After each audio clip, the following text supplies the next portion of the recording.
All right. Just gonna get settled in here real quick, and we'll kick off.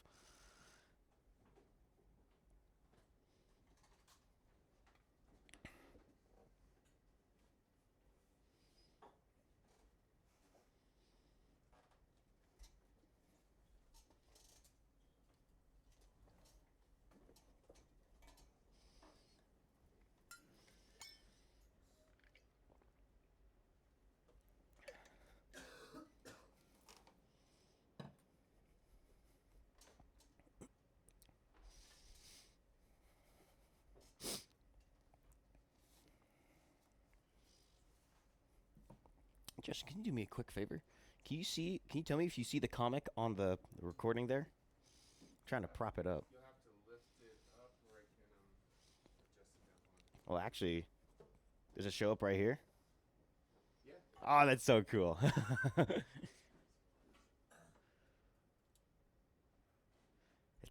It's the little details, lads. There you go. It's in frame, and so are you. Oh, that's perfect. That's great.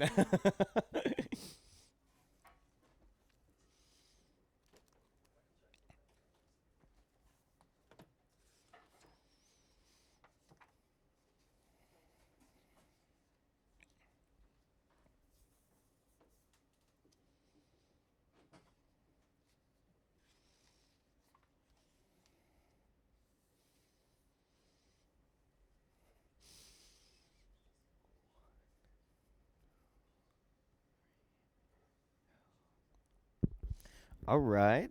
We are here with episode 5 and the first episode of the new year of 2026. We're halfway through the season now as of recording this. And even though the episode order has been a little wacky, I've been pretty happy with what it's been coming out. Last week we interviewed Monty Montgomery about his documentary Craving Community. That was really fun. That was like a really fun project to set up. It was really great to chat with him. Hope y'all liked it too. It was really awesome. We are recording live here, as always, in front of the coffee shop here, Remix Audio Bar, North Guadalupe Street 222. And we got another set of media here for you. I got it here on the little podium for the for the YouTube audience. If you're listening on Spotify, then I don't know what to tell you. But we got The Freak. It's a very short comic, only like a couple of pages. Probably like, I want to say like maybe not even 30 pages, maybe. But The Freak, made by Matt. I always mispronounce his name. Matt Leniweski. I have no idea. And then an album we're talking about today. It's the one on the shirt. Here, repping the merch.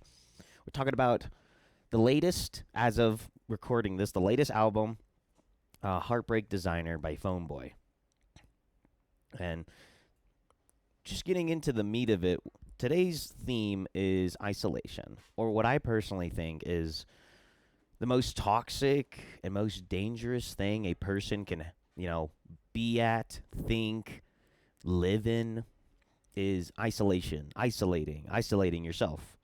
I I've talked about this with a lot of friends, and I think it is a very scary thing. It's a very scary thing that a lot of people, will tend to trick themselves into being like, "Oh, this is great. This is cozy. This is nice." I'm not talking about like, going to watch a movie by yourself, or you sit alone at your house to read a book, or maybe you go on a little vacation by yourself to LA and, party there for a bit by yourself, or maybe you spend a year in the woods in a lodge by yourself and really taking nature. Not that kind of isolation, not that kind of like isolating yourself. I'm kind of talking more isolation as like it's not a place. It's a more of a mindset, an action, something we contain ourselves in. We actively try to maintain, no matter where we are or what we're doing. And I think Heartbreak Designer and The Freak are two pieces of media I think best represent that and will help me explain that today. So I want to start off first with The Freak here, with our namesake main character, The Freak, Also promptly named Franklin, but he refers to himself as the Freak rather than his given name he gets in the story. So moving forward, we're going to call him just the Freak or Freak.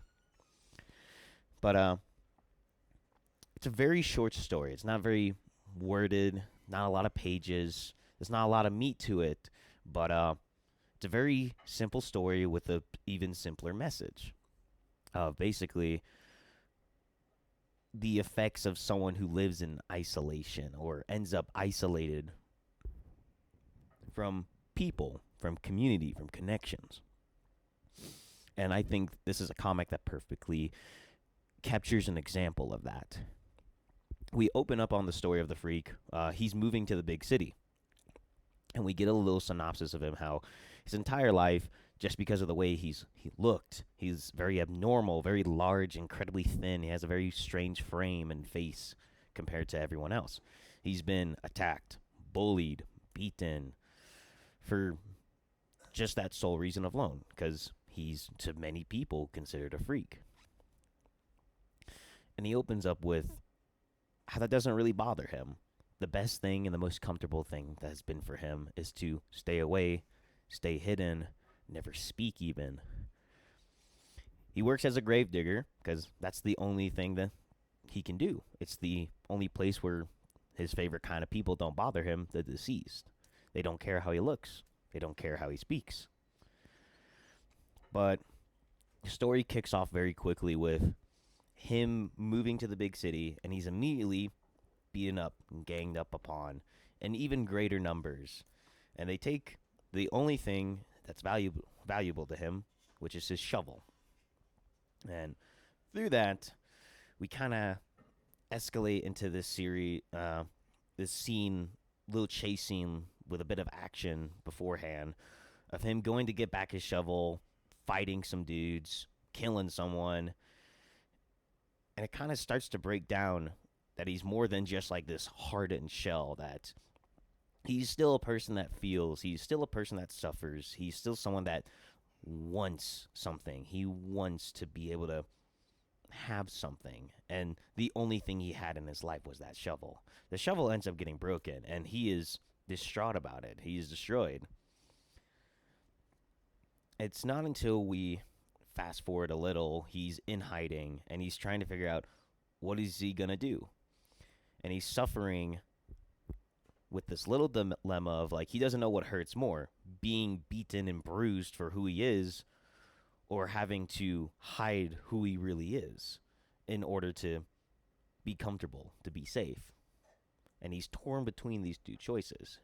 And he's a little confused. He doesn't know what to do. He's in a new environment. He's in the big city, the Big Apple. I don't know if this takes place in New York, actually. But what I'm getting at here is, this is the life he's lived so far. This is the life he's had. This isn't just something that's coming up as a result because he's moved to the city. Just he's experiencing the same thing, but in a bigger volume, and a massive scale, and an increased frequency. And it's causing him to once again think about, is this really worth it? Is there any point to this? Should I keep being myself? Should I try to hide myself? What is the best? What is going to make me happy? What will make me comfortable? What is it that I really want? It's not until not much later he gets kidnapped by two people. Like, they look like mercenaries. They find a little paper with him on a wanted poster. They kidnap him and they take him somewhere to, like, this little underground sewage area. But instead of being bounty hunters or mercenaries, they're actually, well, they're fellow freaks. We'll just call them all that. They're fellow freaks. They have disfigured faces, very contorted body shapes, very unnatural looks about them that don't really mesh with the rest of, like, the background characters, the normal people that are demonstrated in this comic. And I think it's really interesting how it's portrayed, because I think the way it portrays him finally getting what he wants, people that are just like him, people he can talk to, people that he can be himself around and be safe. he doesn't get that. He gets something entirely. He sits with himself and he says, I finally have what I want, but I don't know what to do with it. I don't know how to relish in it. And I think that's one of the few side effects that comes from a life of isolation. Now, I want to break it down a little bit here, where this is kind of a case where it's nature over nurture. This is the life he's grown up in. This is the environment he's always been in. It's not something he's really pursued specifically, but it is the environment he was put into. The life of being isolated, a life without connection, a life without being with fellow people that he can just talk to, not even people that agree with him, not a soul he could talk to. And so he talks to the leader of the little tribe, the little city they have, fellow residents, just trying to figure out how can I settle into this community of people who want me here and be happy. And I think that's something you can't just, sit down and be comfortable. It's kind of like a really crooked chair, a really bad chair. You just don't sit down and you get immediately comfortable. You kind of gotta like find a way to groove inside the chair, get really comfortable, and really settle in. He's never really had that opportunity to sit down. Really, sit down with people, sit down with folks. What I'm trying to get out here is it's something he's never experienced. And because of that, he's being put into an environment that, even though is much better, he's not attuned for, he's not comfortable with.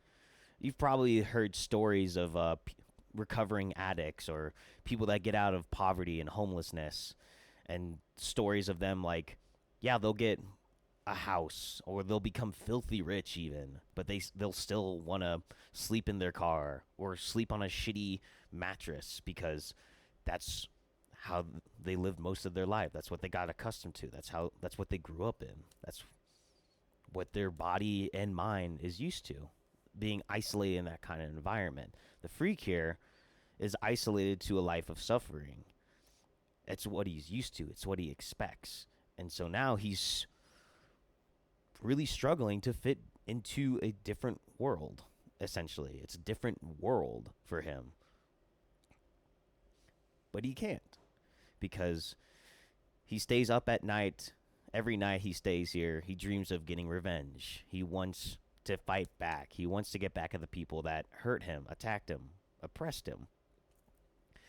But the leader of the little city, of the freak city, tells him, we are a pacifist group of people. We have people here that are happy with the way they are, and they're glad to be here, and we don't want to ruin that. They don't bother them. They don't bother the people up above, and that's how it is. The story doesn't end too shortly after that, where the freak, he puts on a little disguise and he looks and he finds a little shovel after having a dream of going up and murdering the whole city. And he thinks about sneaking out to go do something, whether it be attack some folks, leave, or whatever. But he ends up having a second thought and wants to return. But it's one bit too late, where he's caught by the leader and he's exiled from the little group. So he's forced to leave and go back to his little life. But it does end on a bit of a bittersweet note, where it talks about he finally knows what he wants, and he knows how to get there now. Just this wasn't the place or time for it, because he knows that there are people out there in the world like him that have gone through the same things as him. And that alone made them feel a little less lonely. What I like about the idea is it does kind of show the first step of kind of getting out of that mindset, which is the biggest thing I believe that leads people to wanting to disconnect from the world, reality, from people, is that they feel like they're the only person in the world that's going through whatever they're experiencing right now. They're the only people suffering that. And I've been in that mindset. I've been there before. I thought there's no one in the world that could understand my pain. But it's not like that. It's just hard to find. And even when you do find it, it can be hard to process it. I want to now navigate towards Heartbreak Designer. Now, for people that have listened to this album, you may be wondering why I'm talking about a breakup album and a with a comic and theme about isolation. And well, I am a big believer that, um, you know, and if you've experienced it, a bad breakup can lead you to just hide from the world, hide from the person you broke up with, friends, families, all that. There are many things that can make us want to hide from the world, and heartbreak can be one of those things.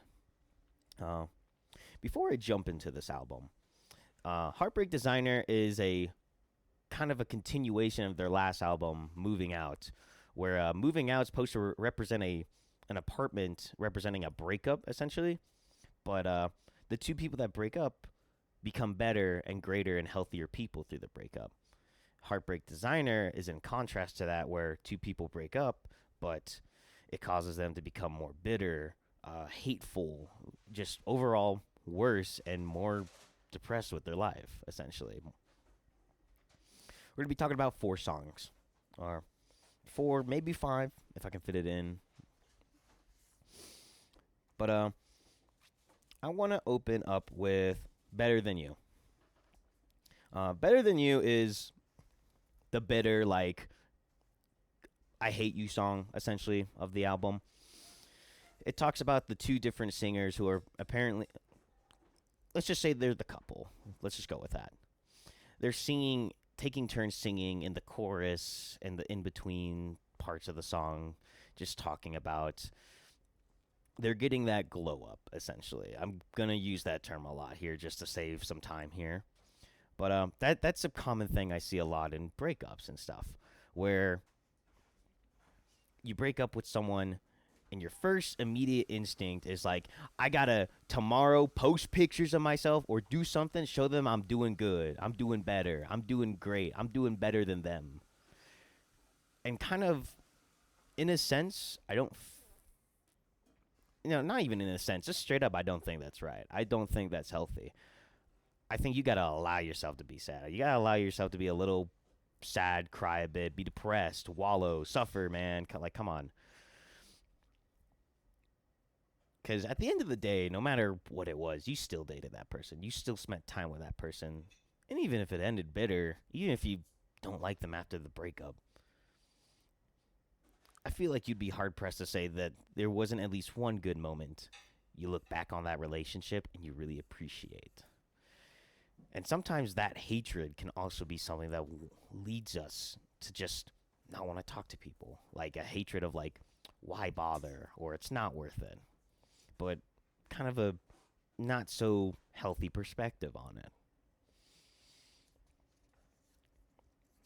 Next song I want to jump into is actually one of my favorite songs from the album. It's On and On, which is supposed to, be like one of those lovesick friends that just go on and on and on about their breakup, their problems, stuff like that. But one part I really want to focus on is kind of like the beginning of the chorus,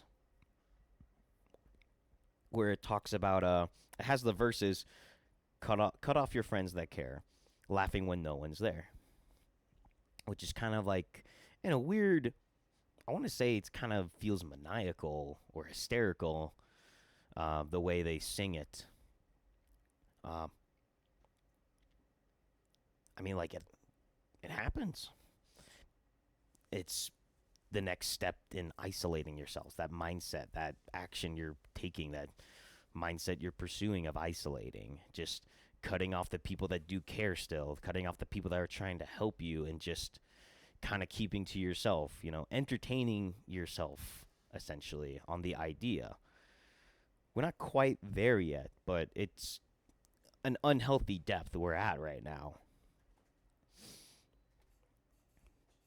And it's just what I'm trying to send home with this is that this is probably the depth people get to in this idea of isolation, where it can be hard to come back from, where it's the most dangerous place to be. You have these people that are not just kind of cutting themselves off from people, they're kind of cutting themselves off from their feelings too, from feeling other people's emotions, their own emotions, really confronting it and sitting down with those emotions essentially. Like I was talking about with the last song, how it's about the glow up, these people that are trying to look better but not be better, not help themselves move on. That's kind of what this song demonstrates. It's like a being willfully ignorant is the phrase I'm looking here for. Because at the end of the day, to feel is to experience, and to love is to hurt. And it's the same thing. It's back and forth. It's vice versa. And now we have the namesake song of the album, Heartbreak Designer.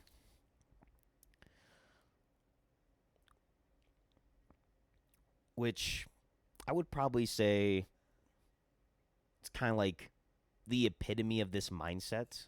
If I had to have a song that kind of describes what I'm getting at here, it's this Debbie Downer mentality, I want to call it.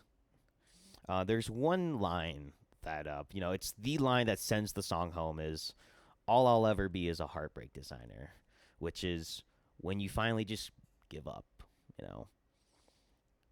Probably back in high school, you'd have those mopey friends, like on the example of love right now. You probably had those friends that are like, "Oh, I'll never find a girlfriend. No one will ever love me. No one will ever care for me."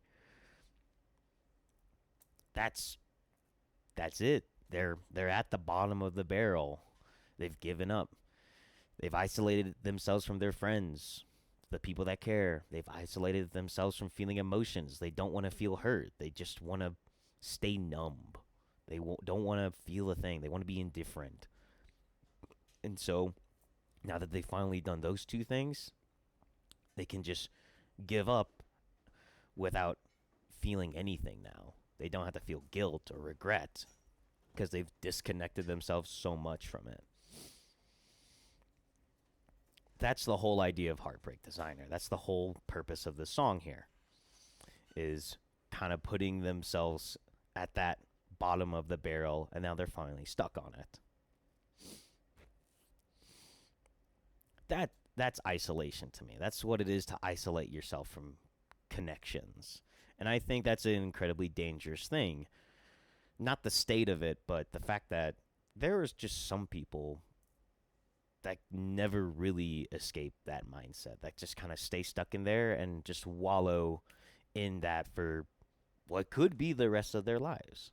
And it's really hard to climb back out of that. It's really, really difficult. Before I jump into the last song here, I want to go ahead and throw in the music recommendation I have. This song, I feel like, plays into a fun idea with the idea of like talking about isolation and a heartbreak album, which is Saint Cecilia by Animal Flag. Specifically, the one lyric, "Never trust a heart you can't break." I love that line a lot. It kind of gives you this idea of like our capacity to feel sadness and feel hurt is measured by the same capacity to appreciate someone, love someone, care for someone. Like they're both equal depths, and one is never shorter or deeper than the other. But we're gonna get into the lead single of the album, "I Look Alive," and this is one of those songs where you kind of have to take the power of the words and take them literally. Specifically, the literal title and the chorus, the song "I Look Alive." Those three words, you got to take them very literally. I want to open up with like, let's say you get sick and you take some medicine, and then you say, "Wow, that medicine did really great. I feel better." You wouldn't say, "I look better." So if you're having this reprieve, this moment of sonder where you finally feel like you're climbing back up, you're finally getting out of that barrel of isolation, you would say, "I feel alive." But they don't say that in this song. They say, "I look alive." I feel like the one lyric, for example, "I look alive but I feel like shit. Sorry, language. And my personal favorite is like my favorite lyric from this whole song. Ignore the aching in my bones and focus on this cigarette. They're still suffering. They're still feeling pain with the idea that it's even in their very flesh, their bones. They can feel it in their body. They're miserable. They're sad. They're suffering. They're pain. But they're trying to essentially gaslight themselves into being better, saying, if I look better, if I can convince myself better, I am better. But I think that's just another result, another thing that can happen from isolating yourself. When you isolate yourself in your emotions, you kind of take these ideas, these emotions, you bundle them up in a bag, you throw them in a safe, and you toss them to the bottom of the ocean. And you never touch it. But, there's only so much depth in the ocean of our brains, as that's eventually going to pile back up, and you're going to have to, it's going to weigh you down, man. It's going to be sitting in the back of your head, hurting your neck, weighing you down. What I'm trying to get at here is don't do this. Don't do any of this. Or at least not the gaslighting, not the toxic positivity, not the lying to yourself or lying to people or any of this. Don't be like the freak here who wallows in his anger, wallows in his suffering, or our singers here in the album who wallow in their bitterness and loneliness as well. What I like about the freak is we get an ending where he's finally taking that first step and really sitting down with those emotions. He didn't really know what to do with them properly, and he didn't really know how to handle it, but he finally took the chance to sit down with it. And it only took getting what he finally wanted, but he didn't know what to do with it, and he messed it up. But now he knows what to do. So if he does find that next time, maybe he'll get it right. And maybe if you find yourself in this situation, hopefully you can find a way to get it right too.